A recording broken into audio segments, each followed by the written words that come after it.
সিংহাসনে বসে ধর্ম আর ধর্মের বিচার করেছিলেন মহারাজ।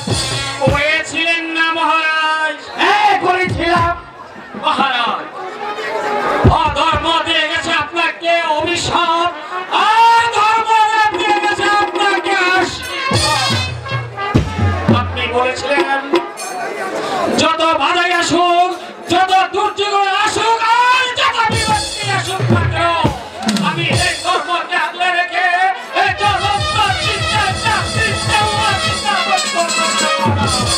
বলেছিলেন না মহারাজ? হ্যাঁ বলেছিলাম মহারাজ।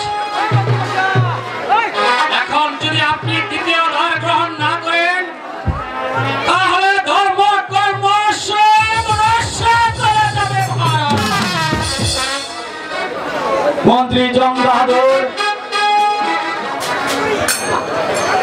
আমি যদি দ্বিতীয় দান গ্রহণ না করি তাহলে ধর্ম কর্ম সব রসাতলে যাবে।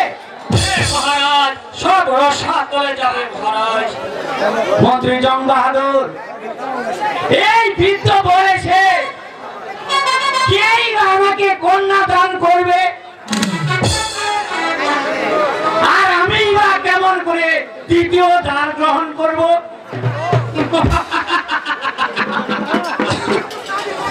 কন্যার ব্যবস্থা আমি করব মহারাজ। শুধু আপনি একবার অনুমতি দেন যে আপনি দ্বিতীয় দান গ্রহণ করবেন মহারাজ। মন্ত্রী জং বাহাদুর, সেনাপতি বীর কাসেম যদি বাধার সৃষ্টি করে তখন আমি কি করব? আপনি সেনাপতি মীর কাসেমকে ডেকে বলবেন, আমি রানী রাজলক্ষ্মীর মৃত্যুতে ভয় সুখাহত, আমি মনস্থ করেছি আমি কিছু দিনের জন্য শিকারে যাব মহারাজ। তারপর যা কিছু করতে হয় সে ব্যবস্থা আমি করব মহারাজ। বেশ, তাহলে তাই করুন। এই কে আছিস? সেনাপতি বীর কাসেমকে পাঠিয়ে দে। জয় হোক মহারাজের, জয় হোক। বলুন মহারাজ, আমাকে কেন স্মরণ করেছেন? বীর কাসেম, তুমি তো সবই জানো। আমি রানী রাজলক্ষ্মীর মৃত্যুতে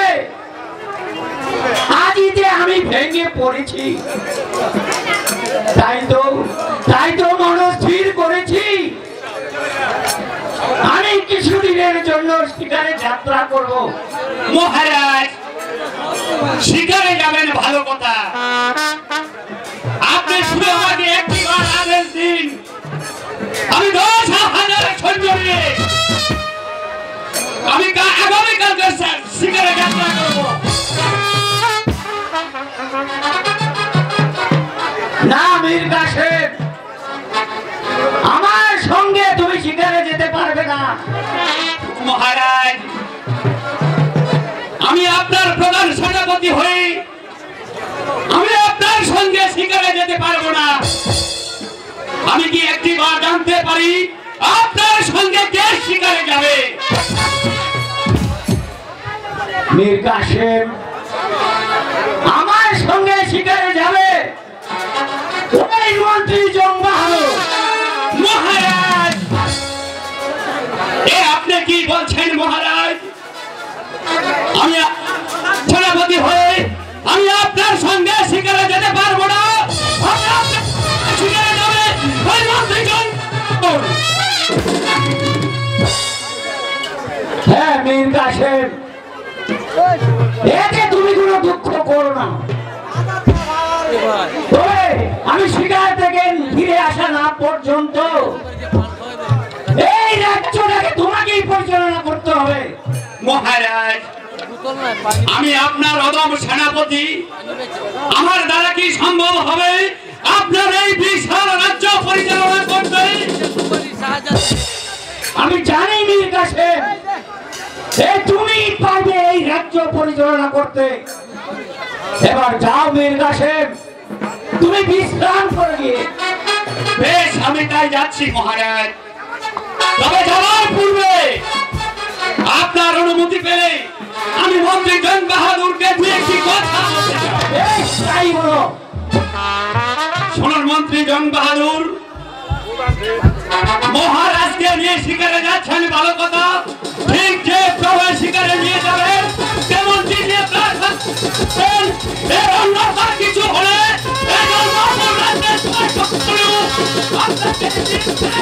আপনাকে ক্ষমা করবে না, ক্ষমা করবে না, ক্ষমা করবে না। দেখেছেন মহারাজ, বারবার সেনাপতি মীর কাসেম আমাকে শাসিয়ে যাচ্ছে। মন্ত্রী জং বাহাদুর, এতে তুমি কিছু মনে করো না। এবার চলো মন্ত্রী, আমরা যাবার ব্যবস্থা করে গিয়ে